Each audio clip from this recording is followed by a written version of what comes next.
This is Gemara Kesubos Daf Nun Dalid, and today's shir on Beis Elul has been generously sponsored by a close friend of the Daf, lezchut neshama of his mother, Rייzel bas Meir. Mirz Hashem, the learning of the entire Chabura should bring Rייzel bas Meir to a higher place in Gan Eden Shalmaila. She should look down and smile with nachas, looking at her children and grandchildren. The entire Chabura learning in her zechus. And we pick it up from 2 lines from the bottom on Nun Gimel Amid Beis, continuing our series of 5 questions, 2 of which we began yesterday. Continues the Gemara, Ba'i Rav Elazar, Bas Shniya Yesh La Mezainis Ein La Mezainis. A Shniya, which we learned about extensively in Yivamis, being a relationship which is forbidden midrabanan, a secondary erva. On the Reyzel level, you're allowed to marry them. Midrabanan, they said you are not. So ask the Gemara, what is the status of the children from such a marriage? Do they still get supported from their father or not? And as we turn over to today's Daf, Nandala Mid Aleph explains the Gemara, Kim de Lesla Ksuba Lesla Mezainai, Adilma Alma Davdi Isura, Katura Abanan, Ihi Delavdi Isura like Katura Abanan. Says the Gemara, what are the 2 sides of the coin? Do we say, since she does not get a ksuba, so to the girls so to the children do not get mezainis? Or do we say no? The reason she doesn't get a ksuba is because she, the mother, is doing an isser. She was not allowed to marry this guy. It's forbidden marriage. It's a shniya l'arayis. That's the reason why. But the kid, what did the kid do wrong? So says the Gemara, what's the answer? Teku, we do not have an answer. So, Ba'i Rava, 4th question. What is the story of a woman who only did Erisin and she had forbidden relationships during Erisin? Of course, at the stage of Erisin, one is not allowed to be together with their spouse, but they did, and she has a child. What is the story with that child? Explains the Gemara, even this like Ksuba, do we say since she gets a Ksuba, the child will get supported? Or maybe no. At what point are you supposed to get the Ksuba? At the point of Nisuin. Not earlier. Says the Gemara again, Teku. And the 5th and final question, 8 lines at the top of the Dalet Amid Aleph, what is the story if a girl is born from a forceful relation, an einus, a man forces a woman to sleep with him and they have a child? Does that child get supported or not? There's no question. According to Rav Yehuda, the Amar, he holds, Yesh Ksuba Mana. Rav Yehuda holds that a woman that was violated gets a ksuba v'mana, so too, just like she gets a ksuba, her daughter will get supported. Ki tipaylecha, what's the question? I'll leave it to Rabbanon. The Amri, what do the Rabbanon hold? Yate kesef kanasa b'ksubasa. The Rabbanon hold that she gets money for a fine. She gets paid for the fact that this man forced her to have relations. Says the Rabbanon, that's all she gets. That's instead of her ksuba. So what is the halacha if a daughter is born? Even the last ksuba, last mezaining. Do we say at the end of the day she doesn't get ksuba, so the child does not get supported? The whole original creation of the ksuba was why? Why do they create a ksuba? So that a woman is not easy to divorce. But in this case, lo mati mapikla. The halacha is, if someone forces a woman to have relations, he's not allowed to divorce her. So there's no reason, we don't need the whole creation of the ksuba. Says the Gemara, Teku, there is no clear answer to this question. Those are the 5 shaylas in which we began yesterday. And now we go back into the Mishnah, where 2 lines before the wide lines, quotes the Gemara, Ate Yasa Vevesi V'chulu. That another one is the 3rd Tanai that's created in the ksuba. That what is the Takana de Rabbanan that they say, you, referring to his wife, that even if the husband predeceases his wife, she will always be supported from his estate, she will always be able to live in his house, etc. So Tani Rav Yosef in the last narrow line, Bebeisi, V'loi Bebikti. That what does Bebeisi mean? That she has to live in his house, but not in his heart.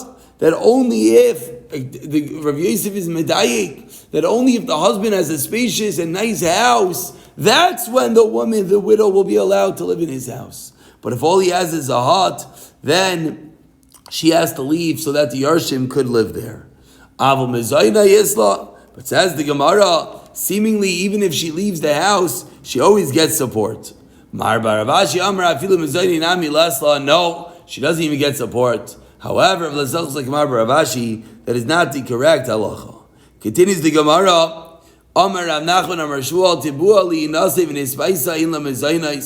What happens if the marriage is proposed, she accepted, she's ready to get married? Ein la mizaynis. At that point, if a widow accepts a new husband, she does not get supported from her previous marriage. The mere fact that she accepted it, she didn't actually get married yet. The acceptance alone takes her out of this category of a woman who's considered all the days of her almanos, and therefore she no longer is going to get supported. Says the Gemara, what if she did not accept? Then it sounds like she still does get mizaynis. However, says the Gemara, I don't understand. If she's actively pursuing marriage, she just didn't marry this guy because he wasn't the right husband for her. The fact that she's actively pursuing marriage should be enough to say that she's no longer considered part of the days of her almanas. So Amar Ravanan, the Shmuel, Amra, Machmas, Ploini, Baili, Yesh Mizaynis.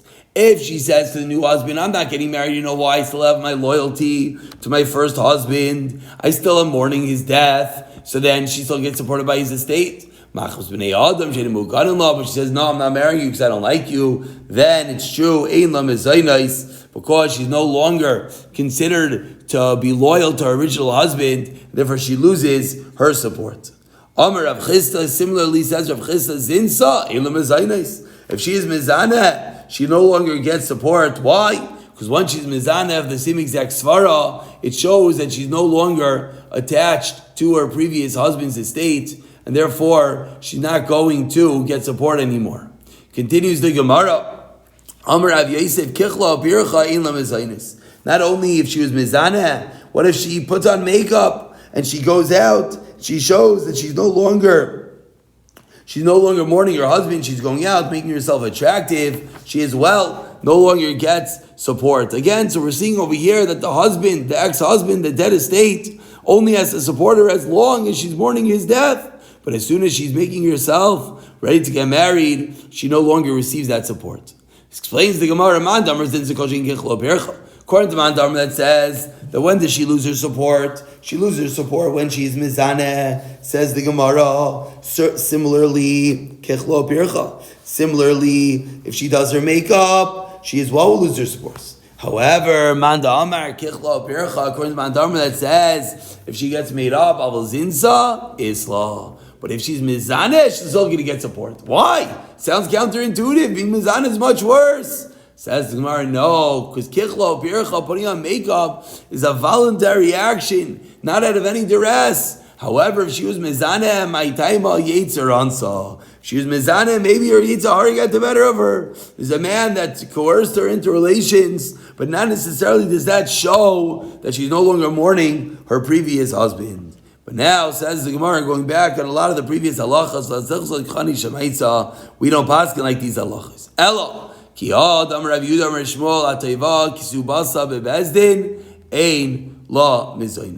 one time she loses her ksuba is when she demands her ksuba and loses her support, is when she demands her ksuba and bezdin. That's when she shows she's no longer mourning her previous husband, not doing any of these actions. Only at that point will she lose her mizaynis. Ask the Gemara and Shmuel v'lai. Is that true? Vatani, we learned in a brayso, machrik ksubasa, mashchana ksubasa, asik ksubasa apoitiki. She sold her ksuba, she gave it as a mashkin, she made it as an apoitiki. None of these cases, lacher.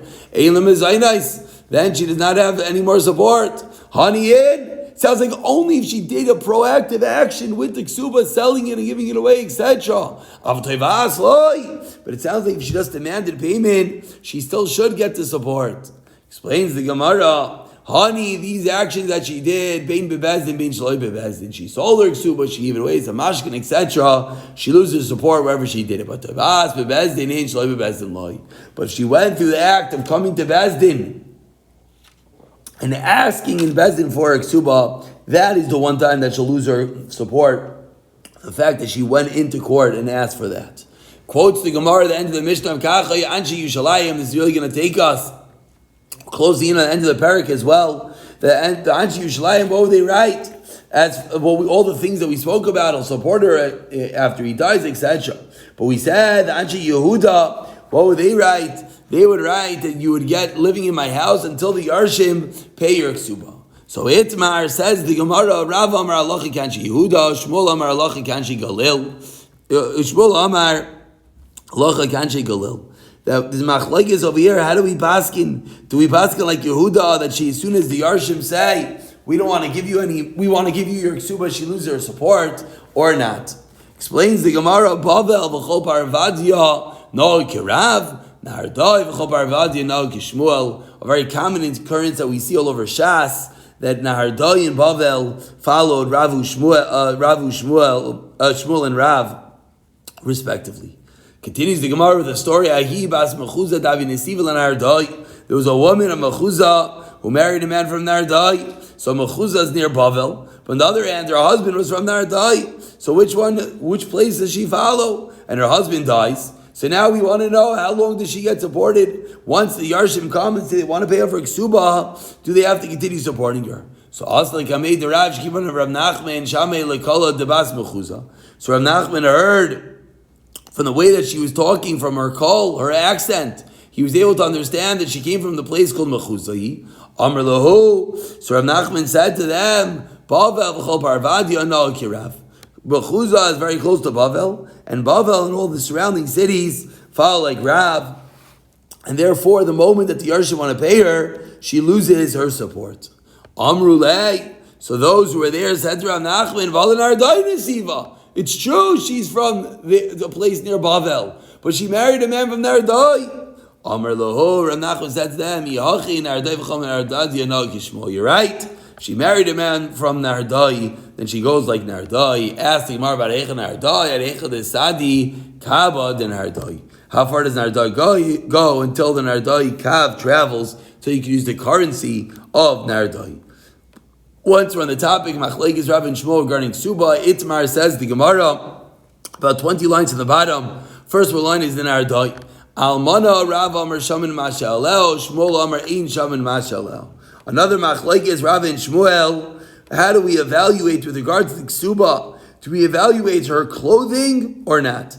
Is her clothing, which of course was bought by her husband, is that considered a property of the estate, and therefore we deduct that when we're paying her Ksuba, or not?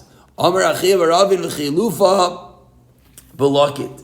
And the reverse applies in the case of a field. In that case, so the machlekes was, I didn't speak it out. Machlekes was, Rav says we do evaluate what she's wearing, and Shmuel says no, we don't evaluate. And Achiv Ravin says when it comes to a field, it's going to be the opposite from that. That Rav holds the clothing belongs to the estate and not deducted from the wage. Rav Kahana learns, says Rav Kahana Masni v'chein balakit. Says Rav Kahana, the same thing is by this field hand. That's going to be the same halacha that those which hold that. Again, we didn't explain. What do we mean a field hand? We're talking about someone who works in the field. And the point over here is, what about that person's clothing? Just like this woman's clothing was bought from the estate, and we have machlokes if we deducted. What about the worker on the field's clothing? Do we deduct that as well? So the first shot that the Gemara said from Rechiv Ravin was it was the opposite. Rav Kahana says no, it's the exact same shot. Umanach basimana, and Rav put a siman on this. Yasmi varamalta shalach upak. A widow and an orphan take off their clothing and leave. So we see that their clothing does not belong to them. Amar Rav Nachman, continuing on what's the halacha of the clothing. Avagav tetzam masnita kavasei de Shmuel. Even though we have a raya and a mishnah like Shmuel, kavasei de Rav. Why? Titanan, we learned in a mishnah echad hamakdish nechasav v'echad hamarich es atzmai. Someone who gives his properties to the Beis Hamikdash. Someone who gives his value to the Beis Hamikdash. Ein lo loy biksos ishtai v'loy biksos banav. What's the halacha? The halacha is that even though we give everything to the Beis Hamikdash, the clothing that his wife is wearing, the clothing that his children are wearing, do not go to the Beis Hamikdash. And not the color garments that are in the shop being made for them, and not the shoes that he just bought for them. These items do not go to the Beis HaMikdash. So what do we see over here? We see a Mishnah just like Shmuel. We see that the clothing of a woman is not considered the husband's, but rather it's considered her own. And even though we have an explicit raya that we just brought from our Bryce to Shmuel, Lishman, Amle Rabel, Rav Nachman, Shmuel, Abayach like Kavasei Rav. Gavalde give a raya to Shmuel. But Lamaisa we pass like Rav. So Amar Le, Rav Nachman responds, the Chayra Kishmuel Rehita. Really, originally the Mishnah learned like Shmuel. But when you look at the Mishnah closely, it's really not a raya to Shmuel. Helps like Kavasei Rav. Meaning, that Mishnah that you just quoted, which we thought was a raya to Shmuel, no. In reality, it's a raya to Rav. Why? My time, what's the reason? Because why did the husband give his wife the clothing? He gave it to her so she should remain with him. He never bought her the clothing on the condition that she leave. And therefore, in the Mishnah's case, the wife is not leaving. We're just trying to evaluate the clothing of the wife. Then we say the clothing's hers. And what he has to give to the Beis HaMikdash does not include her clothing. But in our scenario, when we're trying to evaluate the clothing of the wife, when they're parting ways, that will be a different halacha. Kalasa, and now that we said we paskin like Rav, and we explained that the raya to Shmuel is not absolute, now we quote a story like Rav, 5 lines from the bottom, Kalasa Dvei Bar El Yoshev, Havikatavik Subasa. The Kala of this house of Bar Yoshev was asking for a Kesuba from the Yisayimim. Kesuba mi asked me, Havikamanti Lo Levei Dina. And they're bringing them to Bezdin. Amri Zilan Milza Zezlachi. She said, it's embarrassing to us. They said it's embarrassing to us. You go to the court, dressed this way. You're not dressed properly. She went and she got dressed normally. She covered herself with all the clothing that she was wearing. Ravina, they came in front of Ravina. Amr Lehu, like I would say the Rav, Amr Almana, Shaman Masha Lehu. He said he passed like Rav. And we evaluate everything that's on her, and we deduct it from the ksuba. And therefore, the orphan stricter. They wanted her to put on all her clothing so that all that would be deducted. She would not get that from the ksuba. Says the Gemara, there was a man, he's lying there dying, and he told his family, Nedunya lebrat, give a dowry to my daughter, Zal Nedunya. So what happened? He died.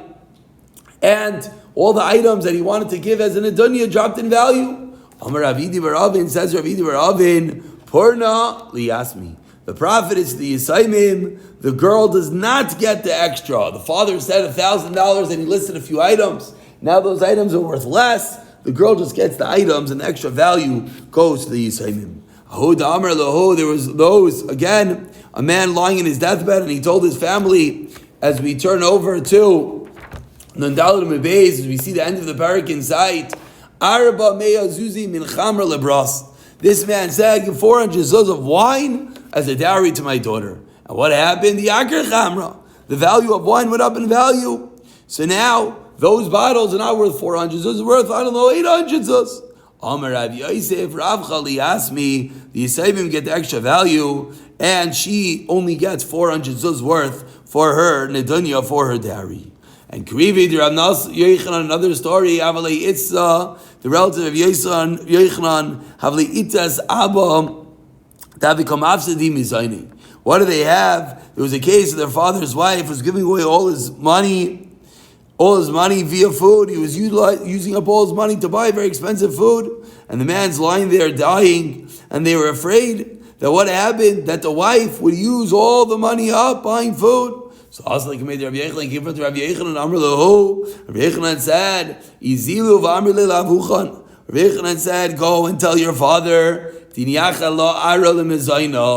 should designate his piece of land for her mizaynais. Therefore, what would happen? She will not have unlimited cash. She'll only be allowed to get whatever that piece of land is worth. So they followed what Rabbi Yochanan said, Asla came to Reish Lakish. But after the father died, they came to Reish Lakish, they told Reish Lakish what happened. And they explained that Rabbi Yochanan said to give them a certain field Amr lo, Reish Lakish says, Kol shekein shriba mezainos. No, the opposite. She got even more right now. Now that she has a piece of land, she doesn't just get, now she can get also from the land. So Amr led, the assignment said, Rabbi Yochanan Amar Achi. Yochanan didn't tell us that. Amr lo, Reish Lakish says, Zilu Avila. Reish Lakish says, go give her what she's normal to get. And if not, I'm going to remove Rabbi Yochanan from your ears. I'm going to put you in Chayrim, is what they said.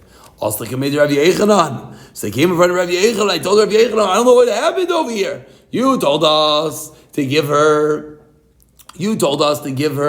a piece of land, and now Reish Lakish is saying she gets extra. Amr loho, Rabbi Yochanan respond, Ma said, what should I do? Shekenegdi cholak alai. What should I do? Reish Lakish is kenegdi, Reish Lakish is the same level as me, and he argues on me. There's nothing I could do. And says the Gemara, after Reish Lakish argued on Rabbi Yochanan agrees. Amr Rav Avu Aladim Varsha Minid Rabbi Yochanan. Amr lemezaynais, Yuv lemezaynais. Amr bim mezaynais, Katz lemezaynais. If you said that the field is 4 mezaynais, then indeed she gets more, just like Reish Lakish said. Hadron aloch naira. We should do an incredible chazara of this 4th parak of Kesubos.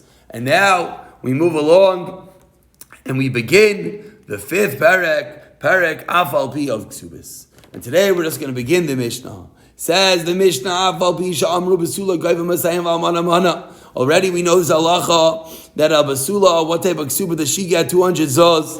What does an almana get? 100 zuz. Even though that's the halacha, but imrat Allah haisef afilu mei amani haisef. Says the Gemara, you want to give a larger ksuba? Give as much as you want. She becomes widowed or divorced, whether it's only after years of Nesuin. And what happened? They wrote a very large sum of money in the Ksuba. She gets everything. Her husband is no. If they consummated the marriage, they did chuppah in Nesuin, then true. Whatever the husband said, $1 million she gets. However, Rav Lozben Azariah holds if they only manage to do Erisin, then you only get the minimum. Why? Why do you only get the minimum? The husband wrote so much. You know why? Because why did he write her $1 million? He wanted to get married. He wanted to have Nesuin. But he didn't have Nesuin, so she only gets the base amount. The Mishnah continues, the husband wants, he can write for a basula 200 zuz. We had this other day, and she's allowed to write, I accepted 100, now her ksuba is only 100. Similarly, one is allowed to write to Amana 100, and she'll write back, I already accepted 50 zuz, meaning that the ksuba is only going to be half. Says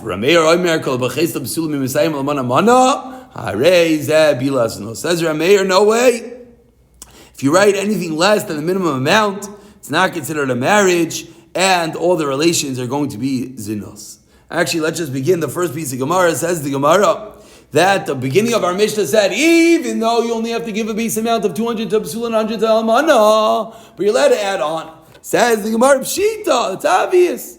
Explains the Gemara, I would have thought, Kitzutza of the Rabbanon. I would have thought the Rabbanon made a fixed amount. Why? We don't want someone to be embarrassed if they don't have Kamash Malon. So that's the Chiddush of our Mishnah. That even though there's a very sensible reason to say that you're not allowed to add on more than the base amount, but Lamaisa Allah is you're allowed to add on more to the base amount. Whether you only collect it after Eris and Nesuin, that's a machlokes in the Mishnah. We'll pick it up for the next piece of Gemara the next year. B'siyata Dishmaya.